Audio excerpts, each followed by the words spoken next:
Medyo kinakabahan ako kasi hindi ako sanay magsalita dito. Mas sanay ako magsalita doon sa harap ng mga buhaya. Doon sa House of Representatives, madaming buhaya doon eh. Kasi ang dati, akala ko ang mga buhaya nasa ilog lang. Ngayon, sosyal na. Andun sa House of Representatives ang karamihan. Akala ko dati, yung buhaya nung bata pa ako, tao lang ang kinakagat. Ngayon, pera na. Hindi barya kung hindi bilyon ang nanakaw nila. Kaya ngayon, kaming mga kabataan ay nakikisa at nakikilahok sa pakikipaglaban kontra korupsyon upang sa gayon may parating namin sa lahat ng nasa posisyon, sa lahat ng nasa taas, na ang mga kabataan ay pagod na at sawa na sa korupsyon na nangyayari sa ating bansa.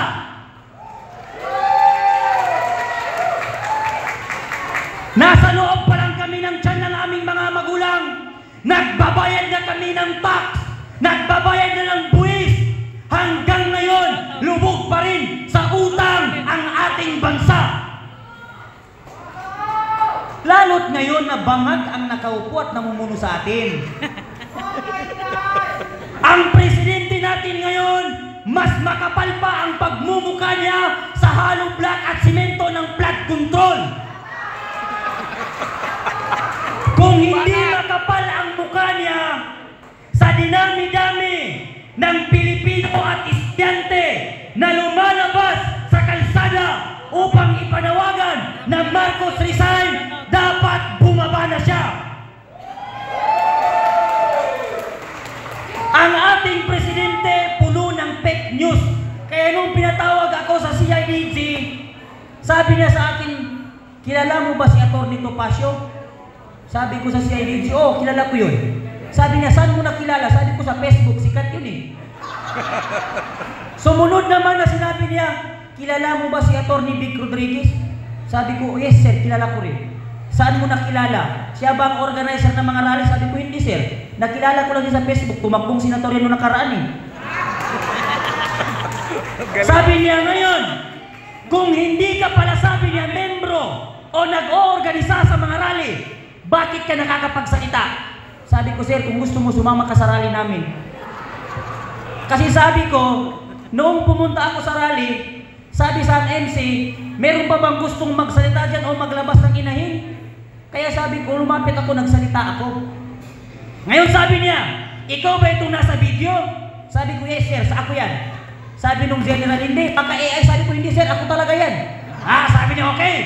Kinumpirm mo na ikaw yan. Ngayon sabi nung apat na general, panoodin natin yung video. Sabi ko, yes sir, panoodin natin, i-play yung video. Pinlay yung video. Kuhang-kuha dun sa video, may lighter na ba ang lahat? Ngayon sabi niya, ikaw ba yung nagsigaw ng may lighter na ba ang lahat? Sabi ko, yes sir, ako yan. Bakit mo sinabi na may lighter na ba ang lahat? Susunugin niyo ang ano-ano dyan? Sabi ko, hindi sir. Kaya ko sinigaw na may lighter na ba ang lahat kasi magka-candle lighting kami. Ngayon sabi niya, sinabi mo kanina hindi ka part ng mga organisasyon o mga rally. Paano mo nalaman na magka-candle lighting kung hindi ka pala kasama sa mga meeting? Sabi ko, sir, napakadaming rally ang pinuntahan ko. Minsan nakaupo lang ako, binibigyan ako ng kandila, kaya naisip ko, baka magka-candle lighting kami sa liwasan. Kaya in-advance ko na.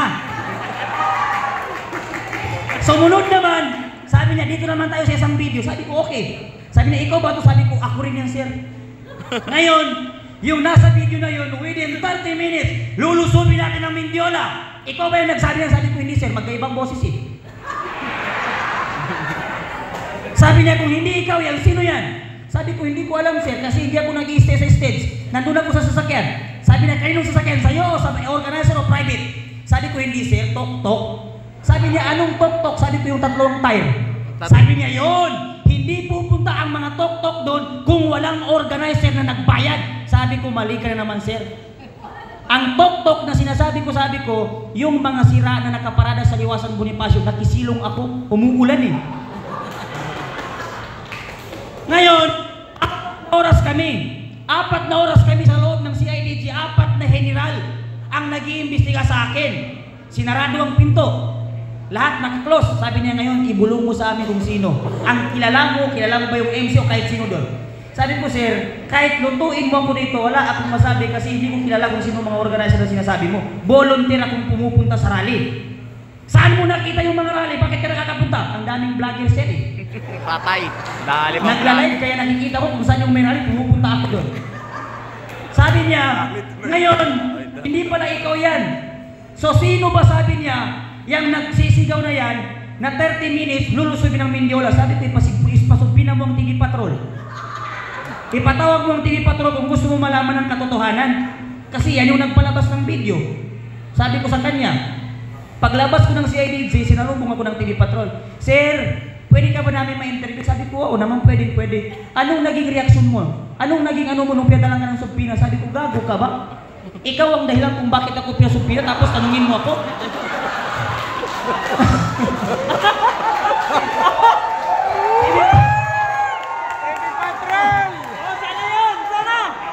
Sabi ko sa TV Patrol, gago ka ba? Ikaw yung dahilan kung bakit ako pinasubpina, tapos ngayon tatanungin mo kung hindi ako nagulat? Tarantado sa'yo. Kaya tayo ngayon mga kababayan, sabi ko sa CIDG, kahit 100 truck pa ang subpina na ipadala nila sa bahay namin, handa kaming ipangalandakan at ipagsigawan na Marcos resign at papanagutin ang lahat ng politikong sakot sa nakawan sa ating bansa. Mabuhay tayo mga Pilipino, mabuhay ang hakbang ng maisog, mabuhay! Okay. Okay, Kuya Park. Interest. Nothing to do with corporate and business interests. Nothing to do with interests of political families and parties. Nothing to do with colors. And above all, nothing to do with ideological and geopolitical interests. We are here today to commit collectively as one people to reclaim what belongs to us, a government that is responsive to our needs and a government that protects the rights of the constituents in accordance to the provisions of the Constitution. We are here today to collectively condemn this BBM government as incapacitated in all aspects of governance. Where can you find a government that is in evil alliance with the enemies of the states who have killed thousands of soldiers, policemen and paramilitary, and use these enemies of the state as the attack dogs against their political enemies in exchange for big money, which should have been used for health and educational scholarship to poor and deserving students, and above all, for the benefits of our soldiers and policemen. We call for the resignation of BBM to arrest further the damage to the economy and above all, to our people. Let us unite in our goal to respect the Constitution that provides procedure for succession in case of vacancy. Let us guard against the conglomerate of narco, oligarch, politicians supported by US to the maneuverings of the CIA calling for snap election. Military junta, resign all Marcos Duterte to pave the way for the formation of a council to run the Philippines. A consensus caretaker, as these are all against the Constitution, let alone a deceptions, no less a power grab.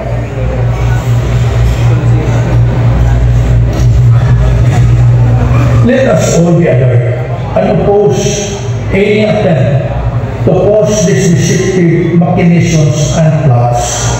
In unison, we will call on resign BBM, protect the Constitution, and to our AFP and PNP, withdraw now your support and arrest all drug addicts in our government and all those involved in massive corruption. Mabuhay ang Pilipinas. Mabuhay ang Pilipinas. Salamat. Hindi po, isang day na OFW. Hindi po biro ang aking karanasan dito. Kaya gusto namin mawala po ang programa sa klase. Babalik natin. At dyan ang natirahan.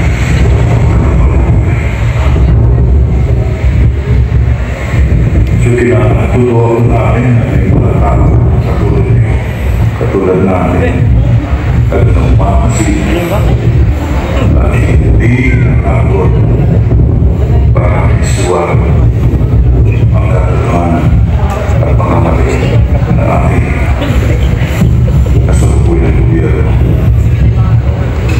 Maraming salamat po sa mga taong sumusuporta sa Save the Philippines Coalition. Dapat matapang tayo magsalita sa katotohanan. Dapat matapang tayo maglaban ang justisya para sa Pilipinas. Dahil yun lang po ang aking legacy para sa susunod na henerasyon na hindi tayo tuwan. Tayo ay wala ng takot para mga may tama. Suportahan natin sa Philippines Coalition para sa bayan, para sa susunod na henerasyon. Sana sa darating na mga taon wala na akong buhay na lulus. Wala na akong ipagdaan sa mga sa inyo at diskriminasyon. Mabuhay tayong lahat. Let's love the Philippines.